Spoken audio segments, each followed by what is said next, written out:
Tapi jangan sampai terjatuh ya. Hayo, teman-teman di rumah, kalian pernah main seperti ini tidak? Di tempat kami permainan dari bambu ini disebut jeka. Seru kan? Jangan salah, perlu keseimbangan dan kecepatan dalam memainkannya. Hampir semua teman-temanku, baik laki atau perempuan, bisa memainkan jeka. Oh iya, hampir lupa. Kami si Bolang dari desa Butu Pamboang, Sulawesi Barat. Saat musim kemarau, kami biasa memainkan jeka.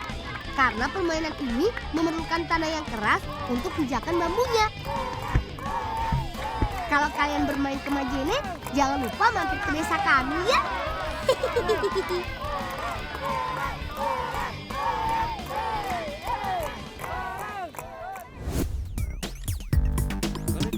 Gali terus tanahnya. Jangan sampai singkongnya patah ya. Wah, sepertinya ukuran singkong cukup besar. Jadi harus digali sampai dalam agar mudah dicabut. Ciri-ciri singkong yang siap panen, batangnya sudah agak tinggi dan warna daun mulai menguning. Biasanya perlu waktu 6-8 bulan sampai bisa dipanen. 1, 2, 3.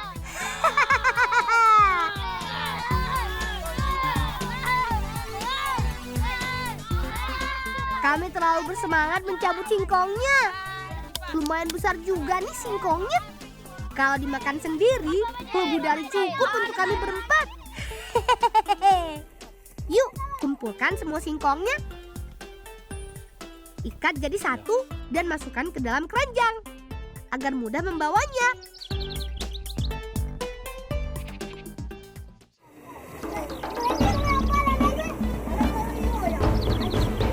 Hati-hati melangkah teman. Bebatuan karang ini lumayan licin.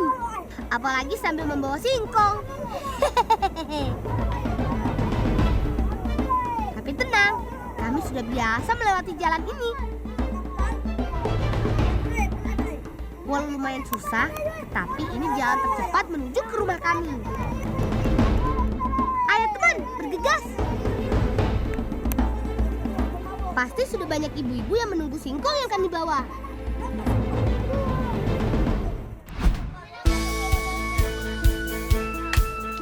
Di desa kami ada makanan utama selain nasi, yaitu jepa. Hampir semua warga di desa kami selalu mengkonsumsi jepa. Eits, singkongnya bukan langsung dimakan ya, tapi harus diolah dulu. Pertama, kupas semua singkong dari kulitnya. Pastikan tidak ada kulit yang tersisa. Buang bagian yang keras juga ya. Cuci singkong yang sudah dikupas sampai bersih. Agar jepanya lebih menarik, kita beri warna teman. Cukupkan buah copeng yang kami petik tadi. Jangan salah, buah copeng sangat berkhasiat loh. Kalau di sini dipercaya dapat menyembuhkan sakit perut. Kata guruku, buah copeng ini banyak mengandung vitamin C dan B. Nah, tumbuk copengnya sampai halus ya. Lalu peras dan ambil bagian sari yang berwarna merah saja ya. Campur copeng dengan ubi yang sudah diparut. Lalu aduk sampai merata. Semua ubi yang sudah rata dengan warna diikat dengan kain. Fungsi ikatan ini agar kain tidak pecah dan semua cairan di parutan ubi keluar ketika dimasukkan ke alat pres. Kalau di desa kami, alat pres ini namanya pangepeang. Alat ini sudah ada sejak aku belum lahir loh. Awet kan? Padahal warga desaku setiap hari menggunakan alat ini. Tekan terus alat presnya ya, sambil sesekali dibuka dan dibalik posisi kainnya. Yap, betul. Sampai sudah tidak ada lagi air yang menetes.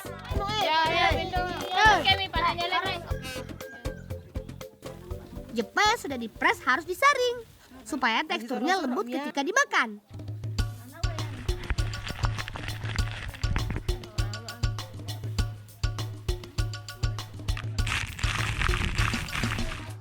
Ini dia alat tradisional untuk memasak Jepang. Menggunakan 2 piring yang terbuat dari tanah liat. Panaskan dulu kedua piringnya. Lalu ampas ubi ditaruh di antara kedua piring. Panas yang tersimpan di piring tanah liat akan mematangkan Jepa di kedua sisinya. Unik kan? Waktu memanaskan pun harus pas. Tidak boleh terlalu lama dan terlalu sebentar. Tuh, kakak Nisa yang sudah ahli. Pindo ay tamisan na rin eh. Ay, oro ay. Yan, mo. Ay, mandi mo. Mandi mo niya. Ay. Ay. Yan ay.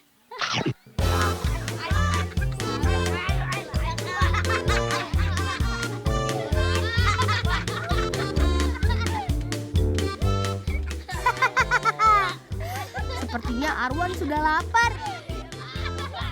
Sabar ya, sedikit lagi jadi kok.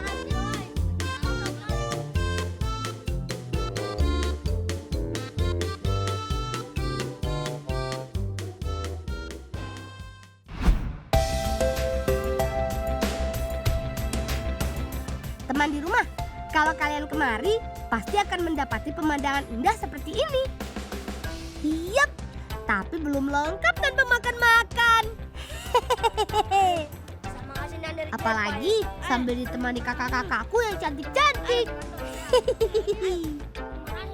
Jepa mengandung banyak karbohidrat, teman. Makanya bisa sebagai pengganti makanan pokok. Jepa biasa dinikmati bersama lauk atau sayur. Dan yang paling enak dimakan dengan ikan kuah kuning seperti yang kami nikmati ini. Tempat kami menikmati Jepa ini bernama Tara Ujung Pambuang.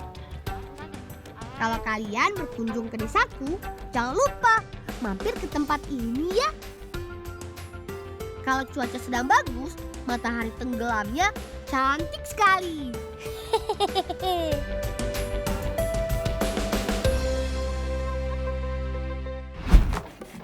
Lagi. Siap-siap dicatat ya teman.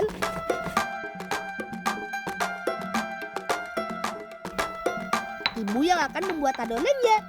Pecahkan telur, lalu masukkan gula secukupnya. Dan aduk sampai merata.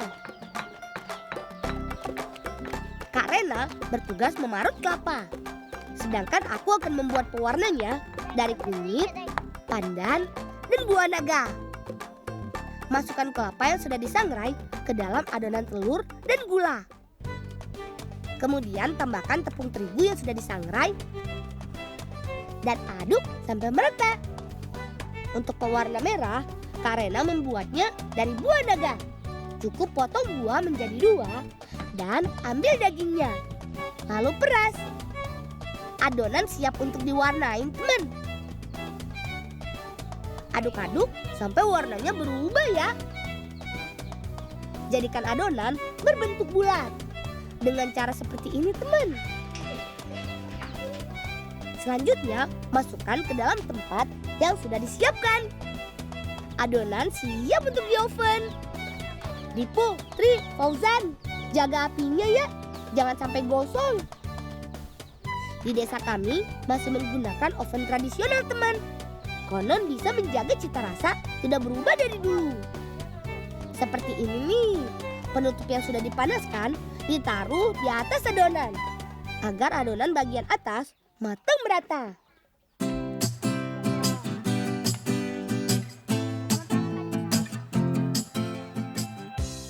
Tada! Ini dia, kue baru Asa khas desa kami. Ayo teman, kita makan.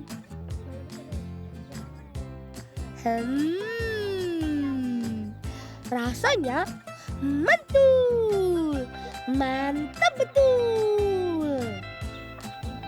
Makanan ringan ini cocok sekali untuk teman ngobrol. Hihihi.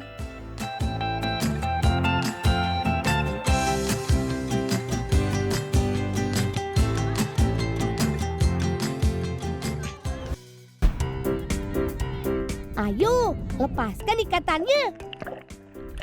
Teman, sore ini kami akan panen rumput laut bersama paman di pantai Tablolong, Kupang Barat. Tidak banyak rumput laut yang bisa dipanen saat musim kemarau seperti ini. Tapi paman selalu menanamnya sebagai persediaan. Buka ikatan satu persatu, lalu kumpulkan di perahu ya. Saat laut sedang surut, memang waktu yang paling baik untuk panen. Cepat kumpulkan semuanya. Tidak semua harus dipanen ya. Paman menyisakan sedikit untuk bibit rumput laut yang baru. Dalam waktu 45 hari, bibit ini akan tumbuh dan bisa dipanen kembali. Sudah cukup nih. Yuk kita bergegas. Hari ini kami akan memasak sei sapi dan lawar rumput laut. Sei adalah cara masyarakat Kupang NTT untuk mengawetkan daging. Pertama yang harus dilakukan adalah memotong daging sapi dengan memanjang seperti ini. Bersihkan dari lemak-lemaknya. Paman bilang memotong sei ada caranya sendiri. Kalau memotongnya benar, maka daging tidak akan alot atau keras. Bolang. Amai garam dong. Cepat.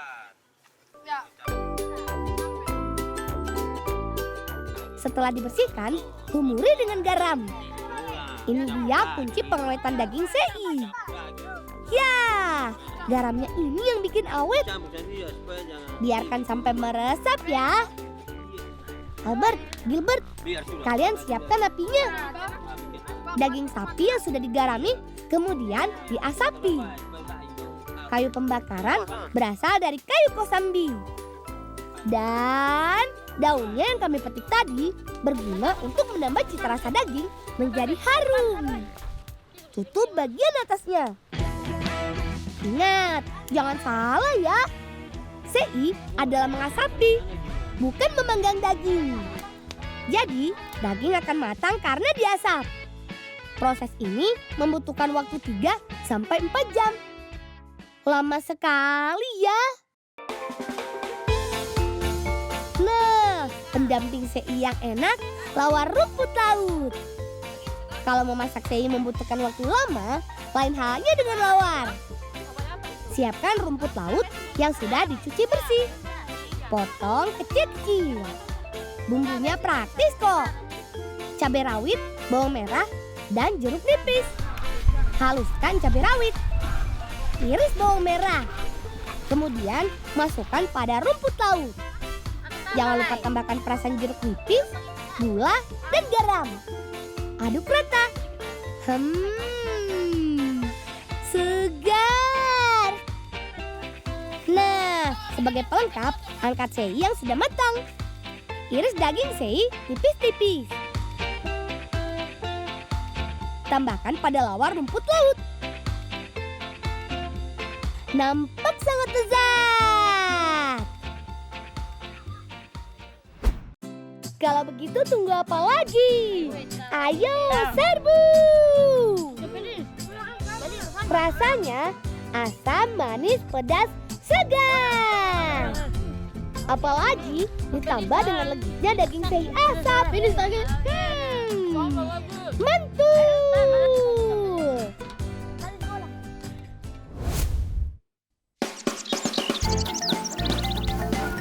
Teman, siang ini kami akan berburu sarang lebah untuk lauk makan. Sarang incaran kita ada di bawah batu sana. Naik ke rombongan ama kira-kira warar punya isi ndai ge. Isi botol nak tadi. Ayo kita gali tanahnya. Teman, pamanku ini memang pawang lebah. Dengan tiupannya dijamin lebah-lebah pada kabur. Irae iyo kai ngane na henga beki kai. Unen losa. Namla ve Arab tano. Yo. Bagus juga ide si Ian. Meskipun bersama pawang, gak ada salahnya kami menggunakan daun kemangi hutan sebagai pelindung dari sengatan si lebah. Akelang. Cara. Kan ini amaru. Begini cara pakainya teman. Remas dan pelintir daun kemangi hutan sampai aromanya keluar. Setelah itu, usapkan ke permukaan kulit yang terbuka. Aroma kemangi hutan yang sedikit menyengat dapat menyamarkan aroma tubuh kita, sehingga lebah-lebah tidak akan mendekat.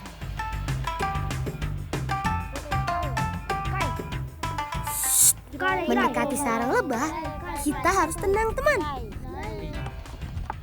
Jangan sampai membuat gerakan yang tiba-tiba. Wah, asik. Sarangnya banyak sekali.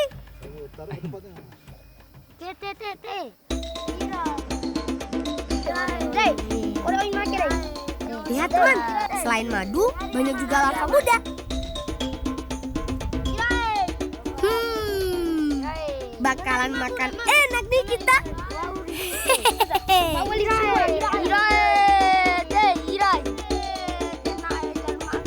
Ayo teman, kita bawa ke pondok untuk dimasak bersama kakak.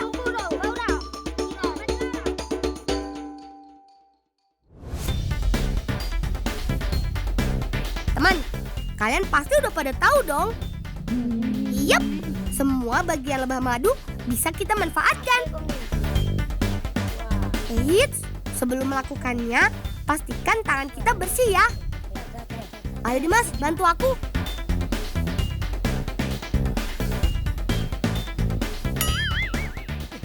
Dima, unik lang kami. Nggonalu deh, de peceng kami kan bang. Pasaan lu deh aki. Ya sudah, ayo kita masak sarang dan larvanya.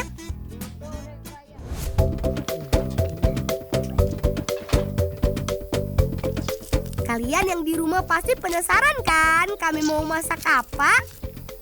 Makanya tetap ikuti kami ya. Kita masak bersama Kak Yanti yuk. Ini dia bumbu masaknya. Ada bawang merah, bawang putih, tomat dan cabai. Semua bumbu harus diiris teman, biar rasanya makin meresap. Nah, bakal lauk kita ini kita cuil-cuil menjadi ukuran yang lebih kecil, supaya lebih cepat matang. Temanku Dimas dan Fadil, mereka sedang membuat lubang untuk memasukkan kuali tanah sebelum dibakar. Untuk pembungkusnya, kita menggunakan daun kunyit. Fungsi daun kunyit mirip dengan daun pisang teman, menjaga makanan supaya tidak mudah gosong. Setelah pembungkusnya siap, tinggal masukkan bumbu dan sarang lebahnya. Daun patahadoro atau kemangi hutan kita masukkan supaya masakan lebih wangi.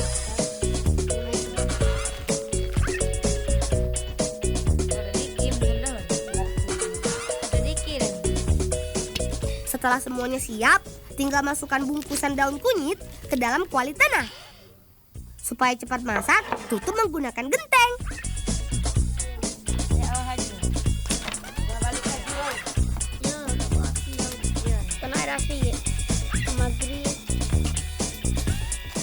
Bakar deh hingga matang.